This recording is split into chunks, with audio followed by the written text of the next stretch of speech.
अस्सलाम वालेकुम, मैं हूं Shahzeb Khanzada. Supreme court of Pakistan से एक के बाद एक बड़ी खबर सामने आ रही है। आज भी दो बड़ी खबरें आई हैं, जिनमें सबसे बड़ी खबर यह है कि गुज़िश्ता तकरीबन 8 साल से पाकिस्तान के तकरीबन हर अहम आईनी और सियासी मुकदमे का हिस्सा रहने वाले, नवाज शरीफ के खिलाफ पनामा केस में मॉनिटरिंग जज बनने वाले, सियासतदानों की ताहयात नाअहली, डैम फंड, सूमोटो के दायरा इख्तियार, सीक्रेट बैलेट, पार्टी लाइन के खिलाफ वोट देने, पंजाब असेंबली के स्पीकर की रूलिंग कलअदम करार देने, पंजाब में इलेक्शन कराने, मुल्क भर में इलेक्शन की तारीख देने, supreme court practice and procedure act कलअदम करार देने और ऑडियो लीक्स कमीशन को ख़त्म करने जैसे फैसलों का हिस्सा रहने वाले, सियासी नोयत के मुतनाज़ फैसले देने वाले और सिर्फ 10 महीने बाद मुल्क के चीफ जस्टिस बनने वाले सुप्रीम कोर्ट के जस्टिस एजाजुल एहसन ने इस्तीफ़ा दे दिया है।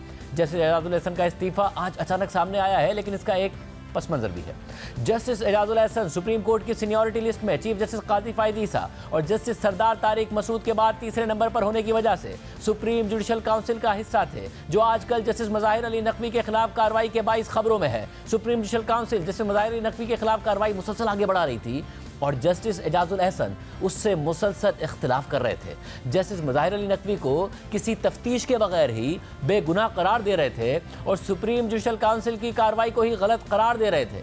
परसों जस्टिस एजाजुल एहसन ने एक तवील इख्तिलाफी नोट लिखकर जस्टिस मज़ाहिर अली नकवी का भरपूर दिफा किया, मगर कल अचानक जस्टिस मज़ाहिर अली नकवी का इस्तीफ़ा सामने आ गया। लेकिन इसके बावजूद आज सुप्रीम जुडिशल काउंसिल ने जस्टिस मज़ाहिर अली नकवी के खिलाफ कार्रवाई आगे बढ़ाने का फैसला किया। Justice Ijazul Ahsan supreme judicial council की कार्रवाई में शरीक ही नहीं हुए और शाम में अचानक उनके इस्तीफे की खबर आ गई। सदर मुमलिकत के नाम इस्तीफे में जस्टिस एजाजुल एहसन ने लिखा है कि लाहौर हाई कोर्ट के जज और चीफ जस्टिस के तौर पर और फिर सुप्रीम कोर्ट के जज के तौर पर काम करने का एजाज़ मुझे मिला।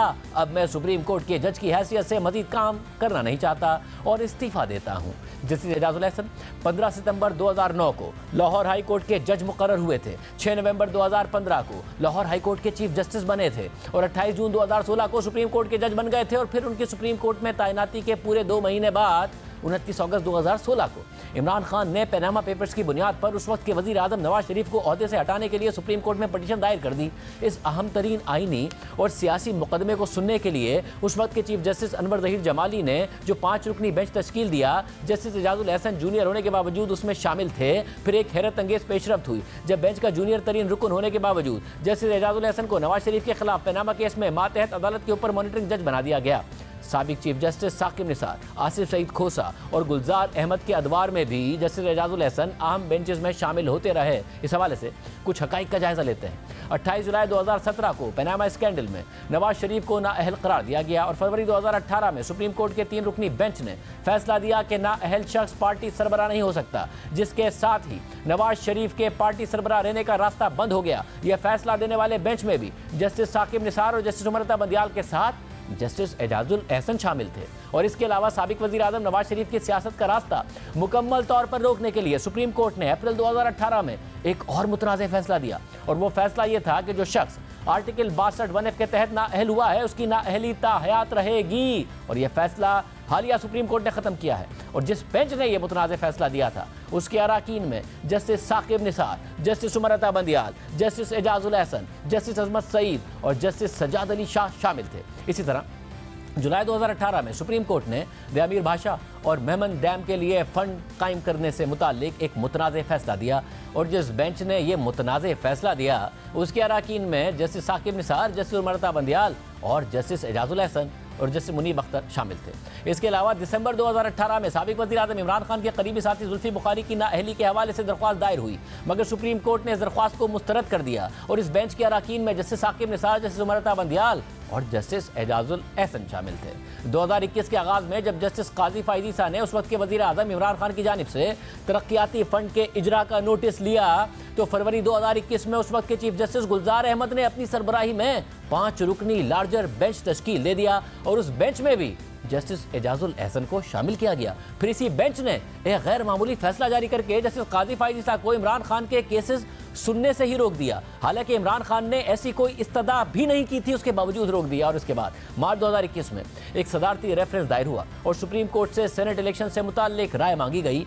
कि क्या आइन के मुताबिक इन इंतखाबात को सीक्रेट बैलेट के जरिए होना चाहिए या ओपन बैलेट के जरिए। सुप्रीम कोर्ट ने करार दिया कि सेनेट इंतखाबात सीक्रेट बैलेट के जरिए ही होने चाहिए और फैसला देने वाले बेंच में जस्टिस गुलजार Ahmad, justice Umar Ata Bandial, justice Ijazul Ahsan, justice Musheer आलम और जस्टिस याया अफरीदी शामिल थे। जबकि जस्टिस याया अफरीदी ने अक्सरियती फैसले से इख्तिलाफ किया था और सदारती रेफरेंस को वापस कर दिया था। अगस्त 2021 में सुप्रीम कोर्ट ने अपने फैसले में करार दिया कि सिर्फ चीफ जस्टिस ही सुप्रीम कोर्ट के सूमोटो दायरा कार का इस्तेमाल कर सकता है। जिस बेंच ने यह मुतनाज़ फैसला दिया उसमें justice Umar Ata Bandial, justice Ijazul Ahsan, justice Munib Akhtar, justice Qazi Amin और जस्टिस मोहम्मद अली मजहर शामिल थे।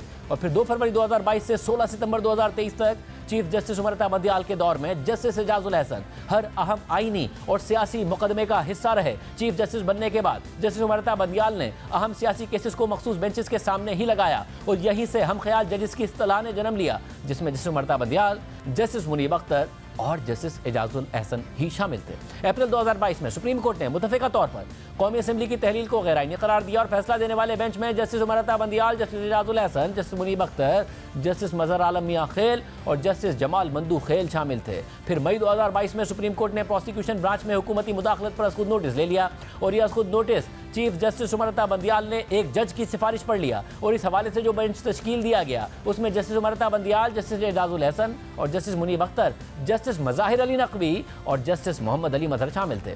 इसी तरह मई 2022 में ही एक सदारती रेफरेंस दायर हुआ जिसमें पार्टी लाइन के खिलाफ वोट डालने पर वोट मुस्तरद होंगे या इन्हें गिना जाएगा, इस हवाले से राय मांगी गई थी। सुप्रीम कोर्ट ने इस हवाले से एक मुतनाज़ फैसला दिया और करार दिया कि पार्टी लाइन्स के खिलाफ वोट डालने पर वोट मुस्तरद होंगे। और जिस बेंच ने यह फैसला दिया उसमें जस्टिस उमर अता बंदियाल, जस्टिस एजाजुल एहसन और जस्टिस मुनीब अख्तर शामिल थे। जबकि जस्टिस मजहर आलम मियां खेल और जस्टिस जमाल मंदू खेल ने इस हवाले से इख्तिलाफी नोट लिखे और इस फैसले को आइन को दोबारा लिखने के मुतरादिफ करार दिया। मई 2022 में ही पीटीआई को डी चौक पर एहतजाज से मुतालिक सुप्रीम कोर्ट के अहकामात की पैरवी न करने पर जब इमरान खान के खिलाफ तौहीन अदालत का मुकदमा दायर हुआ तो इस हवाले से जो बेंच बना उसमें justice Umar Ata Bandial, justice Ijazul Ahsan, justice Munib Akhtar, justice Mazahir Ali Naqvi और जस्टिस याया अफरीदी शामिल थे। जस्टिस याया अफरीदी ने तो इस केस में अपना जहन वाज़ेह कर दिया कि इमरान खान पर तौहीन अदालत लग सकती है, लेकिन बेंच के बाकी अराकीन इस मामले को दबाकर बैठ गए और आज तक इस केस का फैसला नहीं हो सका है। जुलाई 2022 में सुप्रीम कोर्ट ने डिप्टी स्पीकर पंजाब असेंबली की रूलिंग को कलअदम करार दिया और जो वोट पार्टी लाइन के खिलाफ परवेज इलाही के हक में दिए गए थे उन्हें तस्लीम करके परवेज इलाही को पंजाब का वजीर आला करार दे दिया गया। फैसला देने वाले बेंच में जस्टिस उमर अता बंदियाल, जस्टिस एजाजुल एहसन और जस्टिस मुनीब अख्तर शामिल थे। मार्च 2023 में सुप्रीम कोर्ट ने पंजाब और खैबर पख्तूनख्वा में इलेक्शन की तारीख मुकर्रर करने के लिए खुद नोटिस लिया और जो बेंच बनाया गया उसमें chief justice Umar Ata Bandial, justice Ijazul Ahsan, justice Mansoor Ali Shah, justice Yahya Afridi, justice Munib Akhtar, justice Mazahir Ali Naqvi, justice Jamal Mandokhail, justice Mohammad Ali मजहर और जस्टिस अतर मिनल्लाह शामिल थे। फिर अप्रैल 2023 में इलेक्शन कमीशन की तरफ से अक्टूबर 2023 तक इलेक्शन की तारीख रखने के फैसले को चैलेंज किया गया। सुप्रीम कोर्ट ने इलेक्शन कमीशन के फैसले को कलअदम करार दिया और खुद पंजाब में 14 मई को इलेक्शन की तारीख रखी जिस पर हुकूमत ने अमल दरामद नहीं किया और इस बेंच में chief justice Umar Ata Bandial, justice Ijazul Ehsan और जस्टिस मुनीब अख्तर शामिल थे। फिर अप्रैल 2023 में ही सुप्रीम कोर्ट ने हुकूमत की तरफ से बनाए गए कानून supreme court practice and procedure act को मुअत्तिल कर दिया और जिस बेंच ने यह फैसला दिया उसमें chief justice Umar Ata Bandial, justice Ijazul Ahsan, justice Munib Akhtar, justice Mazahir Ali Naqvi, justice Ayesha Malik, justice Hasan Rizvi और जस्टिस शाहिद वहीद शामिल थे। अप्रैल 2023 में ही सुप्रीम कोर्ट ने सियासी जमातों को बातचीत के जरिए इलेक्शन की एक मुत्तफिका तारीख तय करने का फैसला जारी किया और फैसला जारी करने वाले बेंच में एक बार फिर chief justice Umar Ata Bandial, justice Ijazul Ehsan और जस्टिस मुनीब अख्तर शामिल थे। मई 2023 में जस्टिस काजी फाइज ईसा की सरबराही में बनने वाले ऑडियो लीक्स कमीशन के नोटिफिकेशन को सुप्रीम कोर्ट ने कलअदम करार दे दिया और जिस बेंच ने यह फैसला दिया उसमें भी justice Umar Ata Bandial, justice Ijazul Ahsan, justice Munib Akhtar, justice Hasan Rizvi और जस्टिस शाहिद वहीद शामिल थे। फिर जून 2023 में सुप्रीम कोर्ट ने हुकूमती कानून supreme court review of judgments and orders को गैर कानूनी करार दिया और जिस बेंच ने उसे कलअदम करार दिया उसमें भी chief justice उमरता Bandial, justice Ijazul Ehsan और जस्टिस मुनीब अख्तर शामिल थे। चीफ जस्टिस उमरता बंदियाल ने अपने दौर में एक और अहम बेंच भी बनाया था और उस बेंच ने रवां बरस 23 अक्टूबर को 9 मई के पुरतशद्दुद मुजाहिरों में मुलविस होने पर गिरफ्तार आम शहरियों के फौजी अदालतों में ट्रायल के खिलाफ दायर दरख्वास्तों पर फैसला सुनाते हुए फौजी अदालतों में सिविलियंस के मिलिट्री ट्रायल को कलअदम करार दिया था। जस्टिस एजाजुल एहसन ने इस 5 रुकनी लार्जर बेंच की सरबराही की थी, यानी सुप्रीम कोर्ट के 17 जजेस में से बेशतर केसेस में कुछ मखसूस जजेस को ही बेंचेस में देखा गया, जिनमें सर फहरिस्त जस्टिस एजाजुल एहसन रहे। जबकि रोजनामा द न्यूज़ में शाया होने वाली एक तहकीक में इंकिशाफ हुआ था कि गुज़िश्ता 7 साल में 4 चीफ जस्टिस के अदवार में 1957 रिपोर्टेड केसेस के जायजे से यह पता चला है कि 1957 केसेस में से 134 अहम केसेस में जस्टिस एजाजुल एहसन सबसे ज्यादा यानी 63 केसेस का हिस्सा रहे। यानी गुज़िश्ता 7 सालों में सुप्रीम कोर्ट के जजेस में से जो सबसे ज्यादा अहम सियासी केसेस का फैसला करते आ रहे हैं, उनमें जस्टिस एजाजुल एहसन आगे रहे हैं। बहुत से मुतादिद मुतनाज़े उनके फैसले रहे हैं और फिर 26 अक्टूबर 2024 को यानी इसी साल सिर्फ 10 महीने बाद जस्टिस एजाजुल एहसन ने चीफ जस्टिस काजी फाइज ईसा की रिटायरमेंट के बाद चीफ जस्टिस ऑफ पाकिस्तान बनना था, लेकिन आज अचानक उनका इस्तीफा सामने आ गया है, जिसके बाद अब जस्टिस मंसूर अली शाह अक्टूबर में अगले चीफ जस्टिस ऑफ पाकिस्तान बनेंगे और नवंबर 2027 तक चीफ जस्टिस रहेंगे।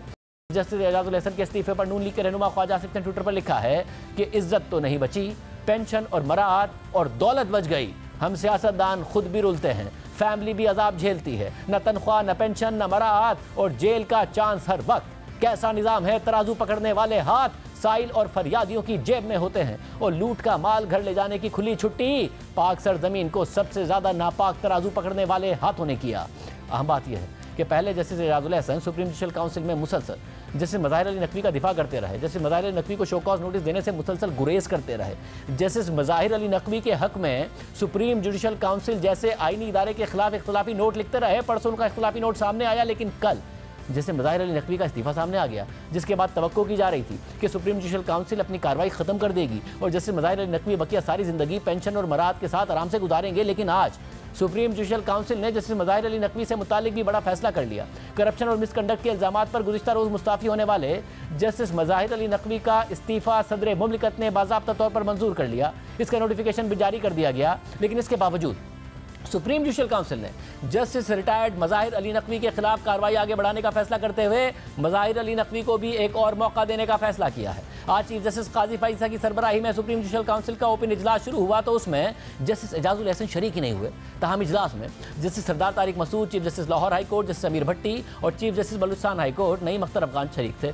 कार्रवाई के आगाज़ में चीफ जस्टिस काजी फाइज ईसा ने सवाल किया कि क्या जस्टिस मज़ाहिर अली नकवी के वकील ख्वाजा हारिस या उनके जूनियर मौजूद हैं। चीफ जस्टिस को बताया गया कि जस्टिस मज़ाहिर अली नकवी की जानिब से काउंसिल में कोई पेश नहीं हुआ। चीफ जस्टिस काजी फाइज ईसा ने अटॉर्नी जनरल मंसूर उस्मान अवान को इस्तीफा पढ़कर सुनाने की हिदायत की, जिस पर अटॉर्नी जनरल ने जस्टिस मज़ाहिर अली नकवी का इस्तीफा पढ़कर सुनाया। चीफ जस्टिस ने सवाल किया कि क्या काउंसिल जस्टिस एजाजुल एहसन के बगैर कार्रवाई कर सकती है या अगले सीनियर जज को लेना होगा।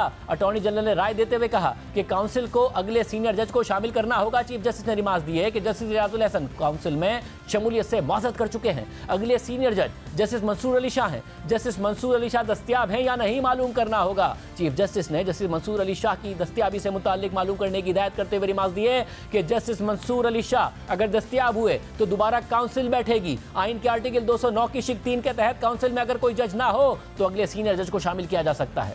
सुप्रीम जुडिशल काउंसिल ने जस्टिस मंसूर अली शाह की दस्तयाबी तक काउंसिल का इजलास रोक दिया और चीफ जस्टिस ने अटॉर्नी जनरल को काउंसिल की कार्रवाई आगे बढ़ाने या रोकने पर मुआवनत की हिदायत कर दी। इसके बाद जस्टिस एजाजुल एहसन की जगह जस्टिस मंसूर अली शाह काउंसिल में शामिल हो गए और सुप्रीम जुडिशल काउंसिल की कार्रवाई वक्फे के बाद दोबारा शुरू हुई तो चीफ जस्टिस काजी फाइज ईसा ने रिमार्क दिए कि अब सुप्रीम जुडिशल काउंसिल का हाउस फुल हो गया है। काउंसिल की कार्रवाई आगे बढ़ाते हुए चीफ जस्टिस ने मजीद रिमार्क दिए कि जज का इस्तीफा आखिरी मरहले पर दूसरे शो कॉज नोटिस के बाद आया। जज के इस्तीफे की 2 सूरतें हो सकती हैं। पहली सूरत यह कि जज के खिलाफ शिकायत झूठी थी, प्रेशर में आकर इस्तीफा दिया। दूसरी सूरत में जज के खिलाफ इल्जामात दुरुस्त है, वो सामना नहीं करना चाहते थे। जज की बरतरफी का सवाल अब गैर मुतल्लिका हो चुका है। अभी तक काउंसिल ने सदर मुमलिकत को सिर्फ रिपोर्ट भेजी थी। अगर इल्जामात साबित हो जाते तो काउंसिल सदर मुमलिकत को जज की बरतरफी के लिए लिखती। चीफ जस्टिस ने अटॉर्नी जनरल से पूछा कि इस सूरत हाल पर आपकी क्या राय है। काउंसिल ने अब कोई ना कोई फाइंडिंग तो देनी है। कोई जज सुप्रीम कोर्ट की साख तबाह करके इस्तीफा दे जाए तो क्या हमें खतरा नहीं होगा अपनी तबाहशुदा साख की सर्जरी हम कैसे करेंगे? क्या आइन के दस्तावेज सिर्फ जजेस या ब्यूरोक्रेसी के लिए है? आइन पाकिस्तान अवाम के लिए है। अटॉर्नी जनरल ने राय देते हुए कहा कि अवामी एतमाद का शफाफियत से बराह रास्त ताल्लुक है। काउंसिल के सामने सवाल यह है कि जज के इस्तीफे का कार्रवाई पर असर क्या होगा। सुप्रीम कोर्ट के 2 रुकनी बेंच ने जून 2023 में फैसला दिया कि जज रिटायर हो जाए तो उसके खिलाफ कार्रवाई नहीं हो सकती। केस में साबिक चीफ जस्टिस साकिब निसार के खिलाफ शिकायती मालूमात सुप्रीम जुडिशल काउंसिल को भेजी गई। काउंसिल में उस वक्त के चीफ जस्टिस साकिब निसार ने शिकायत पर कार्रवाई नहीं की। साकिब निसार के खिलाफ कार्रवाई न होने पर आईनी दरख्वास्त 2020 में दायर हुई और फैसला 2023 में हुआ। चीफ जस्टिस ने इस पर रिमार्क्स दिए कि साकिब निसार के मामले में तो कार्रवाई शुरू नहीं हुई थी, जबकि अब हो चुकी है। इसका मतलब ये नहीं है कि सुप्रीम जुडिशल काउंसिल अपनी राय नहीं दे सकती है। काउंसिल में से जज का कोई दोस्त कार्रवाई के आखिरी दिन बता दे कि बरतरफ करने लगे हैं और वो इस्तीफा दे जाए तो क्या होगा? अटॉर्नी जनरल की इस बारे में क्या राय है? अटॉर्नी जनरल ने कहा कि अपनी नोयत का पहला मामला है जिसका सामना सुप्रीम जुडिशल काउंसिल कर रही है। कार्रवाई के दौरान जज का इस्तीफा दे जाना अपनी नोयत का पहला केस है। जो फैसला जून 2023 में आया वो 2 रुकनी बेंच का था। Supreme court practice and procedure आने के बाद आईनी मामलात पर यह बेंच फैसला नहीं दे सकता था। चीफ जस्टिस काजी फाइजा ने रिमार्क्स दिए कि हम यहाँ अपनी खिदमत के लिए नहीं बैठे, हम यहाँ अपनी आईनी जिम्मेदारियां अदा करने के लिए बैठे हैं। सुप्रीम कोर्ट समेत सब इदारे अवाम के जवाब दे हैं। अगर ये चीज़ सब सीख लें तो सारे मसले हल हो जाएंगे। सोशल मीडिया और मीडिया पर शोर था कि क्या हम इतने बुरे हैं? सुप्रीम कोर्ट की साख भी तो खतरे में पड़ी। जैसे मसूद अली शाह ने रिमार्क्स दिए कि जज ने इस्तीफे में लिखा कि पब्लिक में मामलात होने की बिना पर काम जारी नहीं रख सकते। इस्तीफे से तासुर मिलता है कि जज को इंसाफ की तवक्को नहीं थी या यहाँ कोई ड्रेकोनियन सिस्टम चल रहा है। इस मामले को देखना होगा। मामला हवा में नहीं छोड़ सकते कि जज ने इस्तीफा दे दिया। इसके बाद सुप्रीम जुडिशल काउंसिल ने कार्रवाई कल भी जारी रखने का फैसला करते हुए मुस्ताफी जज जस्टिस मज़ाहिर अली नकवी को आगाही का नोटिस जारी करके एक और मौका दे दिया और करार दिया कि अटॉर्नी जनरल ने बताया कि सुप्रीम जुडिशल काउंसिल ने कार्रवाई शुरू कर दी तो राय देना होगी। जज का इस्तीफा काउंसिल को राय देने से नहीं रोक सकता है। अटॉर्नी जनरल ने कहा कि मौजूदा केस में काउंसिल ने बार बार शो कॉज करके जज को मौका दिया। मुमकिन है कार्रवाई की वजह से जज दबाव में हो, मुमकिन है जज के खिलाफ शिकायत गलत हो। अटॉर्नी जनरल ने कहा कि पब्लिक का वक्त और पैसा काउंसिल की कार्रवाई पर लग चुका है। हर इदारे की ताकत उसकी शफाफियत और खुद एहतसाबी पर मुनहसिर होती है। सुप्रीम जुडिशल काउंसिल ने मजीद करार दिया कि मज़ाहिर अली नकवी चाहें तो काउंसिल में कल पेश होकर अपना मौक़िफ़ दे सकते हैं। मज़ाहिर अली नकवी के वकील ने वक्त मांगा तो शिकायत गुजारों को सुना जाएगा। कल दिन 11:30 बजे शहादतें रिकॉर्ड की जाएंगी। इसके बाद सुप्रीम जुडिशल काउंसिल की कार्रवाई कल दिन 11:30 बजे तक मुलतवी कर दी गई। इस पूरी सूरत हाल में फिर अचानक हमें नजर आया कि जस्टिस एजाजुल अहसन का इस्तीफा शाम में सामने आ गया। क्या हो रहा है? सुप्रीम कोर्ट को कवर करने वाले सीनियर रिपोर्टर, सीनियर सहाफ़ी क़य्यूम सिद्दीकी और मज़ीद जान साहब हमारे साथ मौजूद। आप दोनों का बहुत शुक्रिया। मज़ीद जान साहब, 2 दिन में 2 जजेस रिज़ाइन कर गए हैं। जिन्होंने आज रिज़ाइन किया, जैसे एजाजुल अहसन, वो 10 महीने बाद इस मुल्क के चीफ जस्टिस बनने जा रहे थे। परसों एक इख्तलाफी नोट सामने आता है जस्टिस एजाजुल अहसन का, जिसमें वो कहते हैं कि जस्टिस मज़ाहिर नकवी के खिलाफ जो कार्रवाई है और जो इल्ज़ामात हैं वो बहुत ही बेसलेस हैं।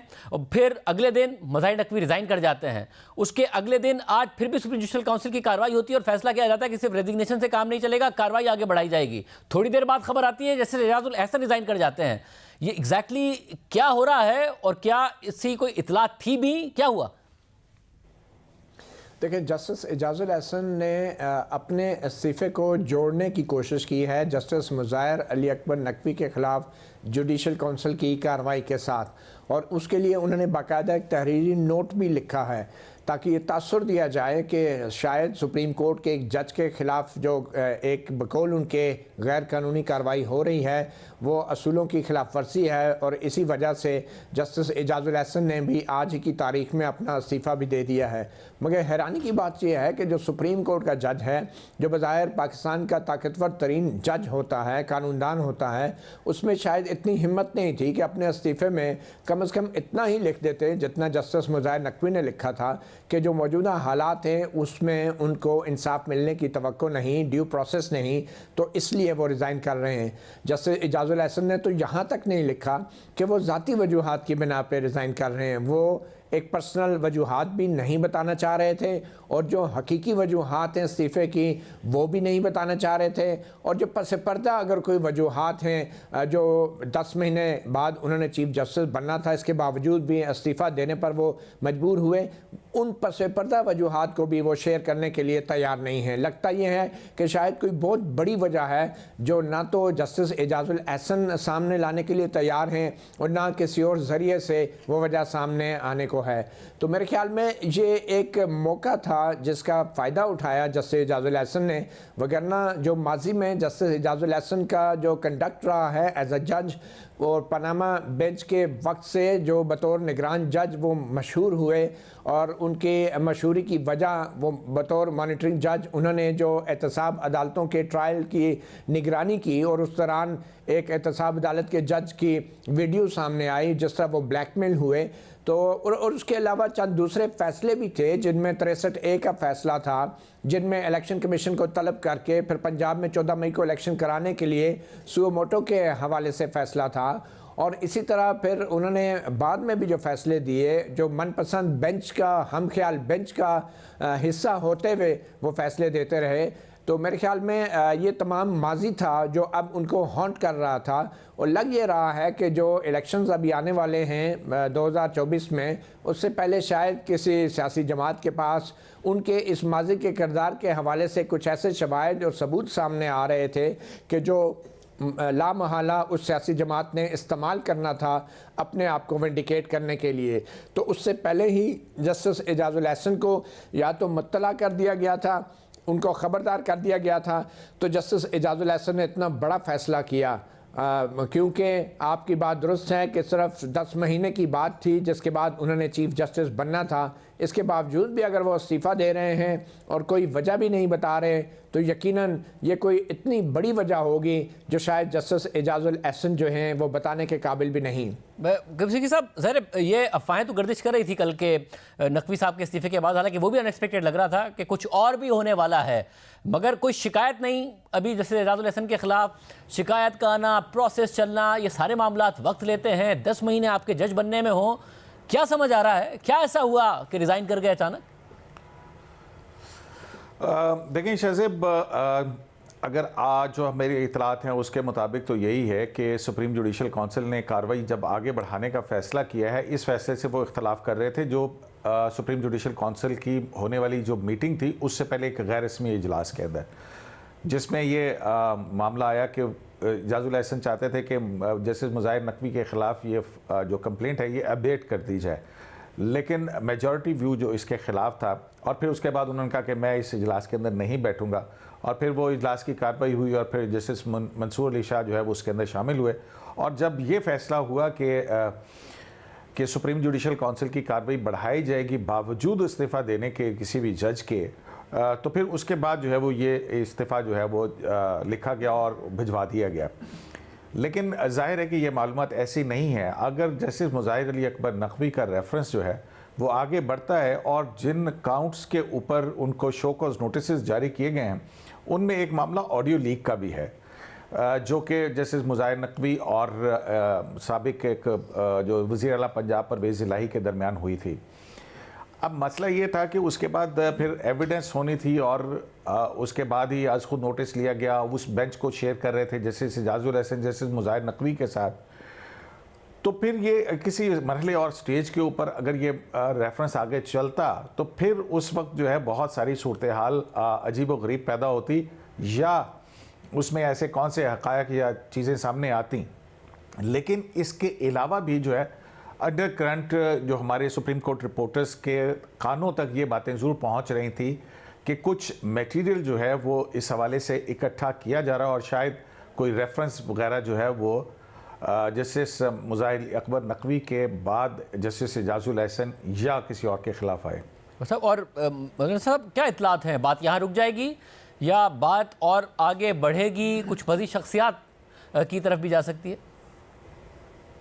देखिए, ये बात रुकने वाली नहीं है और ना ही चीफ जस्टिस काजी फाइज ईसा और उनकी जुडिशल काउंसिल रुकने वाली है। जैसे कयूम ने कहा कि ये मुज़ाहिर अली अकबर नकवी जो साबिक जज हैं उनके ख़िलाफ़ जब ये तहकीकात आगे बढ़ेंगी तो और बहुत से नाम भी यकीनन आएंगे। और इसके अलावा भी कुछ ऐसे मामलात हैं कि जिसमें लगता है कि वो तमाम जजेस जो किसी ज़माने में चीफ जस्टिस उमर अता बंदयाल के हम ख्याल बेंच होते थे या जिन्होंने पनामा केस के अंदर एक मुनज़्ज़म तरीके से हुकूमत को गिराया और वो बाकायदा इस्तेमाल हुए, उन तमाम जजेस की बारी भी आनी है। मगर एक बात तय है कि पनामा बेंच के जो 5 जजेस थे अब और जिन्होंने पाकिस्तान के अंदर अदम इस्तेहकाम की बुनियाद रखी थी और ये बीज बोए थे उस नफ़रत के कि जिस नफ़रत को एक सियासी बयानिए का नाम दिया गया था। उन 5 जजेस में से जस्टिस एजाजुल एहसन आखिरी डायनासोर थे जो इस वक्त सुप्रीम कोर्ट से जा चुके हैं।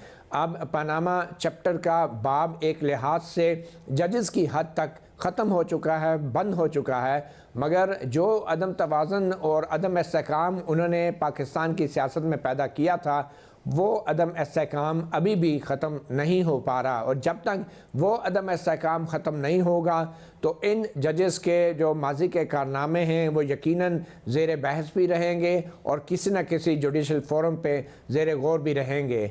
मुझे लगता है कि जो आखिर में एक फ़ैसला दिया गया था फ़ौजी अदालतों के हवाले से वो एक आखिरी कोशिश थी, वो डूबते को तिनके का एक सहारा था जिसमें वकला की कुछ तंजीमों की हिमायत हासिल करने की कोशिश की गई। और ये भी एक तासुर मिलता है कि इन चंद जजेस ने आखिरी वक्तों में वकला को मुनज़्ज़म करके एक वकला तहरीक की शक्ल देने की भी कोशिश की थी, मगर बज़ाहिर जिसमें वो नाकाम हुए क्योंकि सुप्रीम कोर्ट बार के अंदर एक तब्दीली आई। क्योंकि इससे पहले जो सुप्रीम कोर्ट बार की क़यादत थी वो सुप्रीम कोर्ट के ऐसे चंद जजेस से मिलकर कुछ ऐसा माहौल पैदा कर रही थी कि जिससे जो सियासी अदम इस्तेहकाम था उसको तक़वियत मिल रही थी। तो अब आने वाले वक्तों में यकीनी तौर पे लगता है कि जुडिशल काउंसिल कार्रवाई को आगे बढ़ाएगी। न सिर्फ जुडिशल काउंसिल बल्कि जो फ़ैसले माजी में कुछ किए गए हैं उन फ़ैसलों के हवाले से भी मज़ीद फ़ैसले हो सकते हैं। जी आप कहिएगा क्या मामला सिद्दीकी साहब, क्या इतलात हैं? आगे बढ़ता नज़र आता है यहाँ से शख्सियात की सूरत में भी और इसके अलावा इन 2 जजेस के हवाले से भी? देखिए शाहजेब साहब, ये बात तो तय है कि कुछ मामला जो हैं वो रुकेंगे नहीं, और जिस तरह सुप्रीम कोर्ट ऑफ पाकिस्तान के अंदर शफाफियत आ रही है उसमें ये मामला और ज़्यादा आगे शायद कुछ और शख्सियात भी जो हैं उनकी तरफ ये रुख जो है वो मोड़ा जाए, क्योंकि सुप्रीम कोर्ट ऑफ पाकिस्तान या अदलिया का इदारा एक ऐसा इदारा नहीं है जहाँ पे 1 या 2 लोग जो हैं वो किसी तरह से कुछ चीज़ों को मैनेज या मैनिपुलेट कर सके हों। तो ख़दशात तो ज़ाहिर किए जा रहे हैं कि इसके बाद, क्योंकि आप देखें ना कि जिस तरह से साकिब निसार साहब के दौर के बाद से, आसिफ खोसर साहब के दौर के बाद से सुप्रीम कोर्ट ऑफ पाकिस्तान को पॉलिटिकली इस्तेमाल किया गया और जिसकी वजह से इस इदारे का वक़ार जो है दिन ब दिन मजरूह होता चला गया, और यहाँ तक हुआ कि सुप्रीम कोर्ट ऑफ पाकिस्तान बाकायदा वाज़े तौर के ऊपर 2 हिस्सों में तकसीम हो गई। और एक हिस्सा वो था जिसके बारे में सियासी तौर पर फप्ती कसी जाती है कि ईमानदार और ईमानदार जजेस के हवाले से। तो अब जो मामला है ये मेरा ख्याल है कि यहाँ पे रुकेगा नहीं, हमें और भी बहुत सारे सरप्राइजेस के लिए तैयार रहना चाहिए।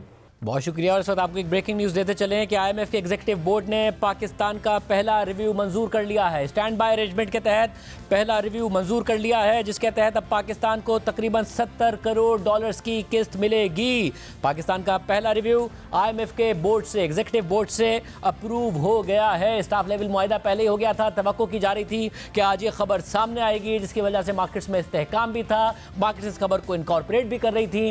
अहम खबर सामने आई है, पाकिस्तान ने सारे अहदाफ हासिल किए, IMF का बोर्ड मुतमईन रहा और IMF ने पाकिस्तान के लिए पहला रिव्यू मंजूर कर लिया है और इससे पाकिस्तान को $70 करोड़ मिलेंगे। ज़र मुबादला के ज़खायर जो पहले ही मुस्तहकम हो रहे थे, स्टेट बैंक के ज़खायर $8 अरब से ऊपर चले गए थे, उनमें भी बेहतरी आएगी और IMF के जब पैसे आएंगे तो उसके बाद और भी मज़ीद इदारों से पैसे आने की तवक्को है, जिससे पाकिस्तान के ज़र मुबादला के ज़खायर मज़ीद मुस्तहकम होंगे। वापस आएंगे आज की अहम खबर पर। हमारे साथ हसन रज़ा पाशा साहब मौजूद हैं, chairman executive committee Pakistan bar council. इसके अलावा शहजाद शौकत साहब मौजूद हैं, सदर सुप्रीम कोर्ट बार एसोसिएशन। आप दोनों का बहुत शुक्रिया।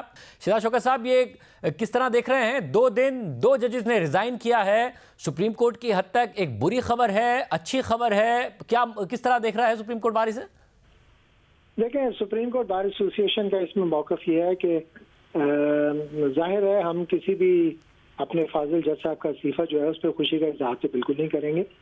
और जहाँ तक supreme court bar association Pakistan का ताल्लुक है, हम इन इस्तीफ़ों पर बहरहाल हमारी रिजर्वेशंस हैं कि इस तरह यकायक 2 जजेस रिज़ाइन कर गए हैं। जहाँ तक मुजाहिर साहब का ताल्लुक है, उनकी हद तक तो हमें समझ में आता है, because he was facing supreme judicial council, तो वो शायद उसको नहीं फेस करना चाहते। लेकिन एजाजुल एहसन साहब ने बगैर किसी वार्निंग के एकदम इस्तीफ़ा देने का फैसला फरमा लिया है। तो बहरहाल हम समझते हैं कि सुप्रीम कोर्ट के लिए ये एक अच्छा दिन नहीं है। और मगर जो वजूहात- आपकी जो रिजर्वेशन है वो जैसे एजाजुल एहसन के खिलाफ है कि उन्होंने रिजाइन क्यों किया, या किसी और के खिलाफ है कि उन्हें रिजाइन देने पर कोई क्यों मजबूर किया, या ऐसा कुछ मामला हुआ? देखिए, मजबूर तो कोई किसी को नहीं कर सकता। सुप्रीम कोर्ट के वो जज थे और जाहिर है कुछ माह बाद ही was destined to be the chief justice of Pakistan. तो हमारी रिजर्वेशन ये है कि ये जिस तरीके से जजेस फरार इख्तियार कर रहे हैं अपने मनसब से, ये कोई खुशाइन बात नहीं है। और हम ये समझने से कासिर हैं कि क्या ऐसा प्रेशर था जिसकी बुनियाद पर मुजाहिर साहब की, अब तक मैं फिर कहता हूँ कि हमें समझ में आता है कि उन्होंने इस्तीफा देने का फैसला क्यों फरमाया, लेकिन एजाजुल एहसन साहब के लिए तो कोई वजह खास नजर नहीं आ रही थी। And I don't know why he decided to resign. Gossip बहुत सारी इस पर बड़ी देर से गर्दिश कर रही थी, लेकिन मैं उस गॉसिप पर बिल्कुल कान नहीं धर रहा था। लेकिन अब लगता है कि शायद जो लोग बातें पिछले 1-1.5 माह से कर रहे थे वो उनमें कोई सच्चाई यकीनन होगी। वो बातें जो जैसे एजाजुल एहसन के खिलाफ कर रहे थे उनमें कुछ सच्चाई होगी आप पे? जाहिर है आप शाहजेब साहब, आपके मुतालिक तो मेरा तासुर ये है कि you are one of the most well informed of our journalist. तो जाहिर है ये सारी बातें आप तक भी पहुंच ही रही होंगी जो जहाँ गुफ्तगू चल रही थी हमारे आम जो इस्लामाबाद शहर के अंदर। तो वो उसमें ये बात थी कि हमें दोस्त बताते थे कि जज साहब भी कॉन्टेम्पलेट कर रहे हैं इस्तीफा देना।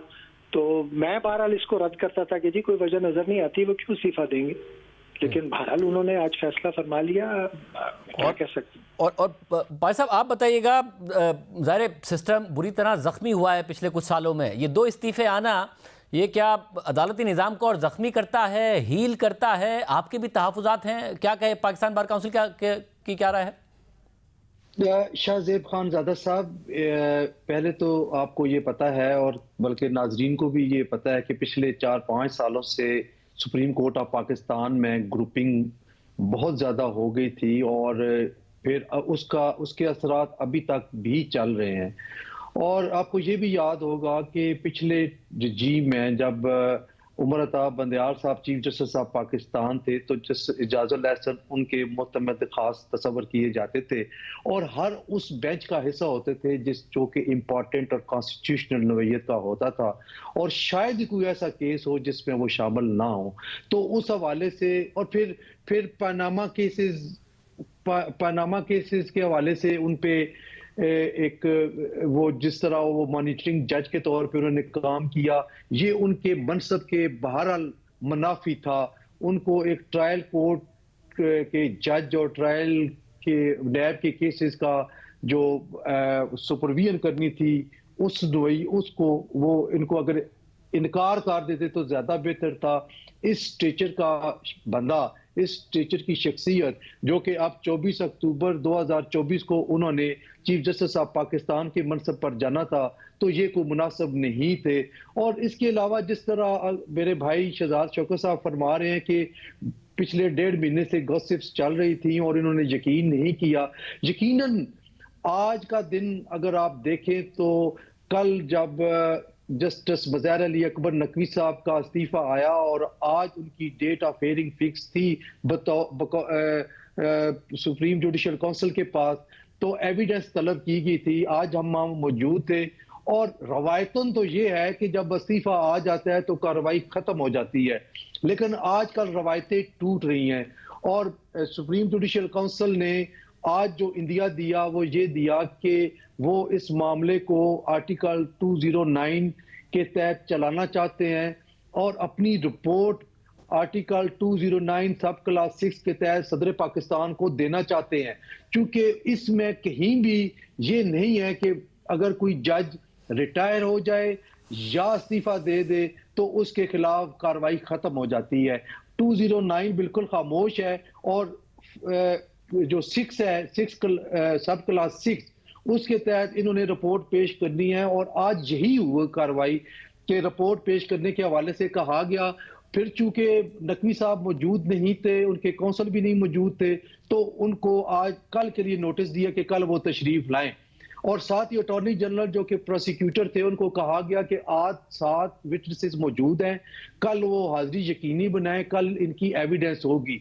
तो ये चीज शायद देखते हुए उन्होंने अपने खिलाफ मुमकिन कार्रवाई से अवॉइड करने के लिए, जो कि हो सकता है सुप्रीम जुडिशल काउंसिल में कोई मैटर जाए, हमें नहीं पता कि कोई रेडी था या नहीं था, लेकिन जो अब के हालात पता चल रहे हैं उन ये कुछ शुनीद थी कि शायद इनके खिलाफ भी रेफरेंस आ रहा है, तो वो उनके कॉन्सिक्वेंसेस से अवॉइड करने के लिए कि रेफरेंस ना फाइल हो और वो उससे पहले अपनी जान छुड़ा ले और इस्तीफा दे के घर चले जाएं, तो ये नजर आ रहा है कि शायद इस वजह से उन्होंने की है। यानी आप इसे एक दबाव का नतीजा नहीं देख रहे हैं, एक ऐसा शख्स जो 10 महीने बाद चीफ जस्टिस बनने वाला था, आप इसे एक फरार के तौर पर देख रहे हैं? जी, मैं ये समझता हूं कि वो बाइज्जत एग्जिट चाह रहे थे और शायद इसी वजह से वो गए हैं, क्योंकि कल की जो उनकी थी अपना जो उन्होंने इख्तलाफी नोट लिखा था सुप्रीम जुडिशल काउंसिल, उसमें भी उन्होंने नकवी साहब का साथ दिया भरपूर और उनके बारे में कहा कि उनको सही टाइम नहीं दिया जा रहा, और फिर आज उन्होंने रिक्यूज किया और आज वो सुप्रीम जुडिशल काउंसिल की प्रोसीडिंग्स में तशरीफ नहीं लाए, जिसकी वजह से जनाब जस्टिस मंसूर अली शाह साहब को शामिल करना पड़ा और फिर प्रोसीडिंग स्टार्ट हुई उसकी। तो बहुत शुक्रिया राज़ी, गुफ्तगू आपने सुनी। एक और बहुत अहम खबर है, वो नून लीग के हवाले से आ रही है, तो बात करेंगे ब्रेक के बाद। नून लीग ने पंजाब से कौमी और सूबाई असम्बली की नशिस्तों पर टिकट जारी करते हुए उम्मीदवारों का ऐलान कर दिया है, जिसके बाद एक नए तनाज़े ने जन्म ले लिया है, क्योंकि नून लीग ने पार्टी टिकटें तकसीम करते हुए अपने ही कुछ अहम वफादार रहनुमाओं को नज़रअंदाज कर दिया है।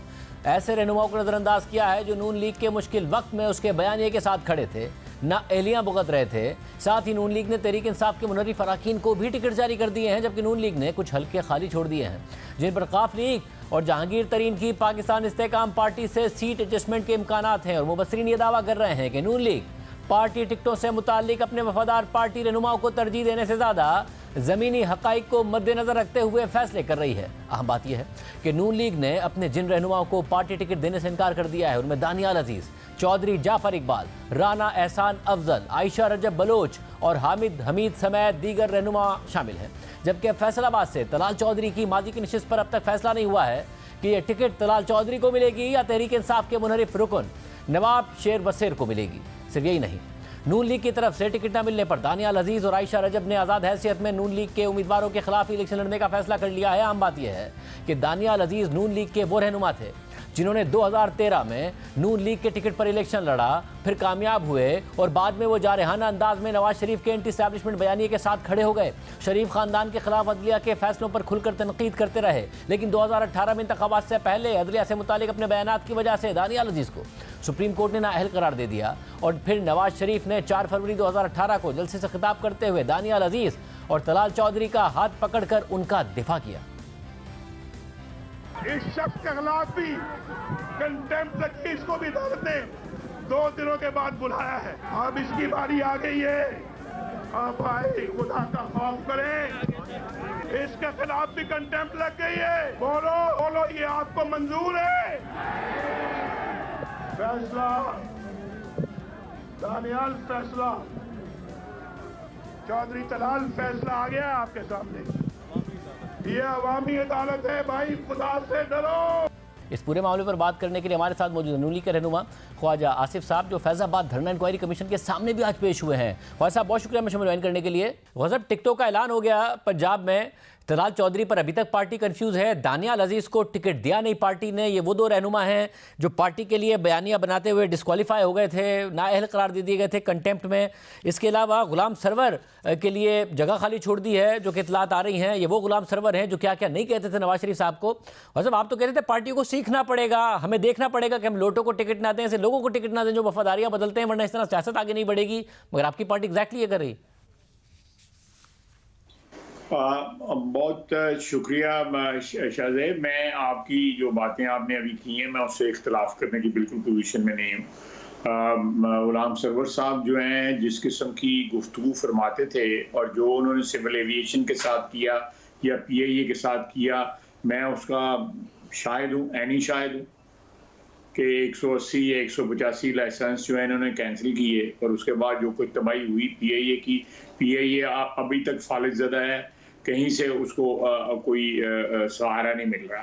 और अल्लाह करे बच जाए, अल्लाह करे ये बंद हो जाएगी। तो ये इस सूरत हाल में जो है हमारा उनको कबूल करना, मैं समझता हूँ कि जो है, या खाली छोड़ना कि किसी और पार्टी के लिए, हमने तो नहीं उनको कबूल किया, लेकिन हमने खाली छोड़ी है कि कोई और पार्टी वहाँ पे अपना कैंडिडेट अगर खड़ा करना चाहती है जिसमें ये सरे फहरिस्त हैं, तो हमारे लिए डेफिनेटली एम्बैरेसिंग होगा। मैं इससे बिल्कुल इनकार नहीं करता।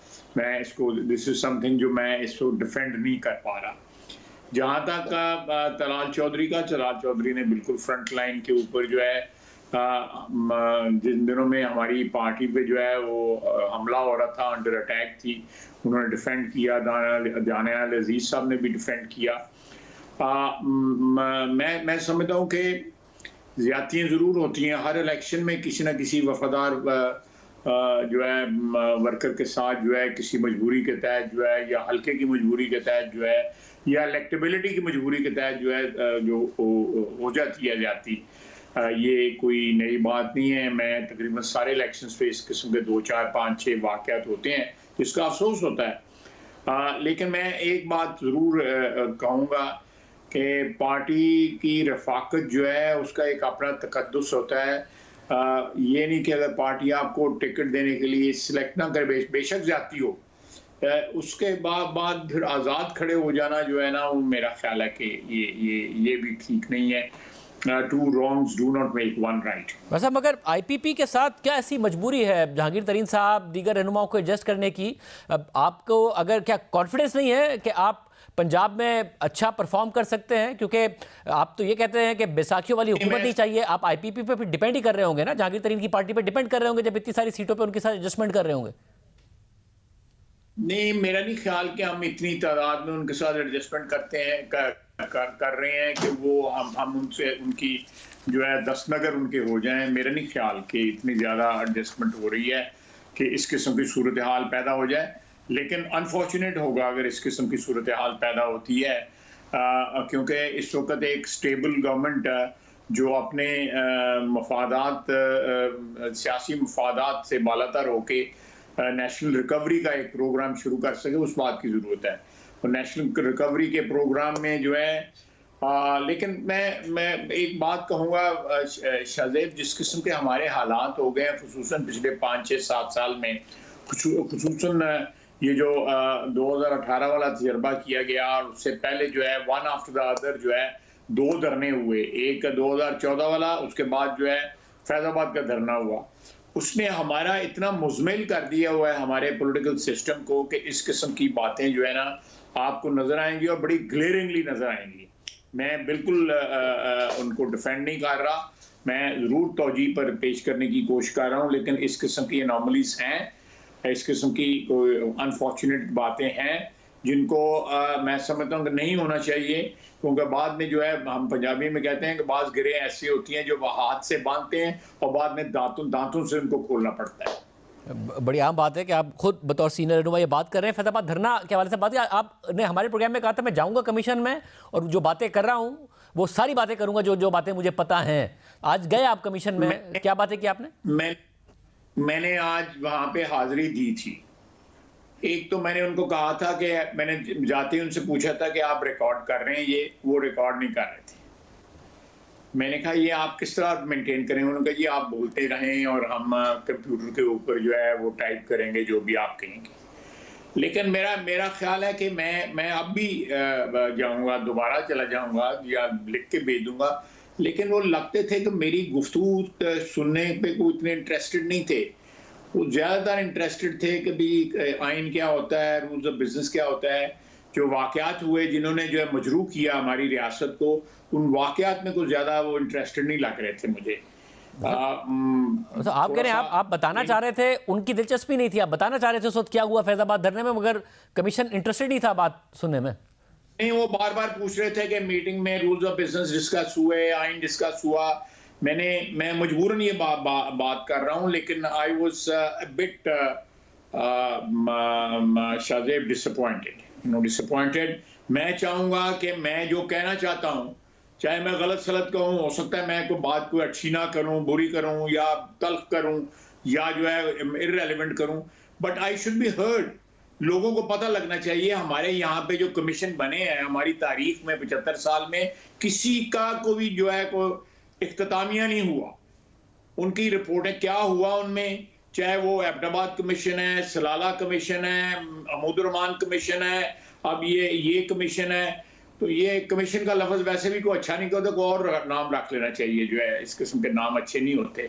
तो ये मैं समझता हूँ कि इसमें बड़ा अदलिया का जो है मुझे अदलिया में सब जजों का तो नहीं, लेकिन मोस्टली मैं अदारे का एहतराम करता हूँ। अदारे में जो बड़े काबिल एहतराम शख्सियतें भी हैं, बाज़ ऐसी चीज़ें हैं जो उनसे कम काबिल एहतराम है या कुछ काबिल एहतराम नहीं है। तो ये इस किस्म की जो कमीशन जो है, मेरा ख्याल है कि अदलिया को देखना चाहिए कि मैं तो खुले कमीशन में जो मर्जी मुझसे पूछ लें, मैं उसको कहूँगा, और जो मुझे मेरी समझ में मेरी अकल में आता है मैं ज़रूर कहूँगा। अगर वो सुनना चाहते हैं तो मैं हाजिर हूँ, एक दफ़ा नहीं 10 दफ़ा हाजिर हूँ। लेकिन अगर वो चाहेंगे कि मुझे वो रूल्स ऑफ बिजनेस और आइन का क्या छोड़ा है हमने इस आइन का पिछले 75 साल में, कई आइन बनाए और कई आइन जो है वो पामाल किए।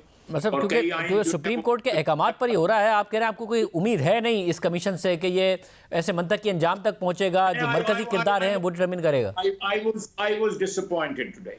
I was disappointed. I will still go and attempt. अगर वो सुनना चाहेंगे मुझे मैंने उनको कहा था कि जी मेरा कोई टाइप ही कोई कर ले, लेकिन जो टाइप भी नहीं कर पा रहा था, जो बंदा जो मैं कह रहा था, मुझे लग रहा था कि जैसे मैं कोई किसी वैक्यूम में बात कर रहा हूँ। मुझे थोड़ा अफसोस हो रहा है ये बात करते हुए। बड़ी अहम बात है, मगर एक और आज अहम डेवलपमेंट हुई है, कल भी आपने ट्वीट किया था कि बात यहाँ रुकनी नहीं चाहिए, कि जब जस्टिस मुजाहिर नकवी ने रेजिग्नेशन दिया तो आज सुप्रीम जुडिशल काउंसिल ने कार्रवाई आगे बढ़ाई है। आपका जाहिर है आप भी ये कह रहे थे कि ये ना हो कि आप पेंशन के साथ घर चले जाएं, इतने बड़े बड़े इल्ज़ामात हो, तो अब लग रहा है। मगर आज जस्टिस एजाजुल एहसन का भी इस्तीफा सामने आ गया, जो 10 महीने बाद चीफ जस्टिस बनने जा रहे थे। जाहिर आपकी पार्टी की बहुत रिजर्वेशन थी, नवाज शरीफ के केसेस में वो मॉनिटरिंग जज थे, क्या मौकफ क्या है आपकी पार्टी का इस सब पर? देखिए शाहजेब, सबसे जो वो बुनियादी बात है कि मियां नवाज शरीफ पे सबसे बड़ी ये ज्यादती हुई कि उसके खिलाफ मुकदमा सबसे बड़ी अदालत में चलाया गया, उसको अपील का राइट उससे छीन लिया गया। और फिर ये मासूफ जो आज गए हैं, जो कहते थे कि सदियों जो है ये फैसला पनामा का याद रहेगा, अब तो इनकी जिल्लत याद रहेगी ना सदियों तक। जो है वो ये साहब जो है उस वक्त किस किस्म की गुफ्तगू करते थे, और इन्होंने मॉनिटरिंग जज की हैसियत से क्या रोल अदा किया। वो तारीख तरीन जो है जो दिन थे हमारी अदलिया की तारीख में, और भी बहुत से तारीख वाक़यात हुए हुए हमारी अदलिया की तारीख में। लेकिन ये जो रिसेंट कुछ हमने अपने माजी से ना अदलिया ने सीखा ना हमने सीखा है, बहुत कम लोगों ने सीखा है। स्ट्रगल कर रहे हैं, अभी भी स्ट्रगल कर रहे हैं, अभी भी घुटनों के बल चल रहे हैं, अभी भी पूरा कद से नहीं हम खड़े हुए। लेकिन ये लोग जो है बड़ी ज्यादती इन्होंने की हुई है। ये कौमी मुजरम है, ये इस रियासत के मुजरम है। ये लोग जो है, जिसने कल इस्तीफा दिया है, जिसने आज इस्तीफा दिया है, ये लोग जो अदल बेचते हैं। मैंने एक ट्वीट के ऊपर मिसाल दी थी, पता नहीं आप पसंद करेंगे वो मिसाल देते हुए, कि ये अदल फरोशी जो है कुछ और किस्म की जो फरोशी होती है उससे भी बदतरीन होती है। ये अदल जो है अमानत होती है। अदल जो है वो तो एक सेक्रेड ट्रस्ट होता है। उसको जब आप वायलेट करते हैं, जब ये लोग वायलेट करते हैं, ये अपनी दुनिया भी बर्बाद करते हैं, आखिरत भी बर्बाद करते हैं साहब। और आपका नवाज शरीफ साहब का जो बुनियादी बयानिया था जिन जजेस के खिलाफ, उनमें से एक मरकजी किरदार थे जैसे एजाजुल एहसन। आपको लग रहा है इलेक्शन में जो बयानिया ढूंढ रही थी पार्टी, वो एजाजुल एहसन के इस्तीफे से उसे कहीं ना कहीं कोई तकवीत मिलती है, या मामला ही खत्म हो गया उनके इस्तीफे से? बिल्कुल मिलती है। मैं आपसे बिल्कुल एग्री करता हूं कि हमारा जो भी ग्रीवेंस थी, हमारा जो भी गिला शिकवा था, हमारे हम जो जख्म खुर्दा थे, उन जख्म खुर्दों पे जो है खुर्दा लोगों को आज उनके कुछ सुनवाई हुई है कि ये लोग रुखसत हुए हैं। इनका ये 1-2 दिन और इंतजार कर लेते। मैं नहीं क्या बात करूं, ये मेरा अपना अंदाजा है और मेरी अपनी ख्वाहिश भी है, मेरी अपनी डिमांड भी है कि ये सही सालम घर नहीं जाने चाहिए। इनके तमाम तक जो है तनख्वाहें, तमाम तक जो है इनके ड्यूज जो हैं, तमाम तक मराहत जो हैं, वो आप देखें वो शौकत सिद्दीकी साहब के पल्ले क्या छोड़ा। यानी मुझे उनका पैगाम आया, मैं आपके साथ शेयर कर रहा हूं कि किसी तरह इनका कम से कम और कुछ नहीं तो इनका जो लाइसेंस जो है प्रैक्टिस करने का वही रिस्टोर कर दें। इनके तो घर में जो है खाने के लिए इनके पास जो है रोजी नहीं है इस वक्त जो है। ये हाल था शौकत सिद्दीकी साहब का। और ये लोग जो है लाखों करोड़ और उसके बाद चेंबर की प्रैक्टिस करेंगे और वहां जो फिर जिस किस्म के खेल खेले जाएंगे। मैं लफ्ज इस्तेमाल करता, मेरा ट्वीट पढ़ लें, मैंने उसमें लफ्ज इस्तेमाल किया हुआ है। बहुत शुक्रिया। क्या करेंगे ख्वाजा साहब की गुफ्तगू आपने सुनी। आज के प्रोग्राम में इतना ही। अल्लाह हाफ़िज़।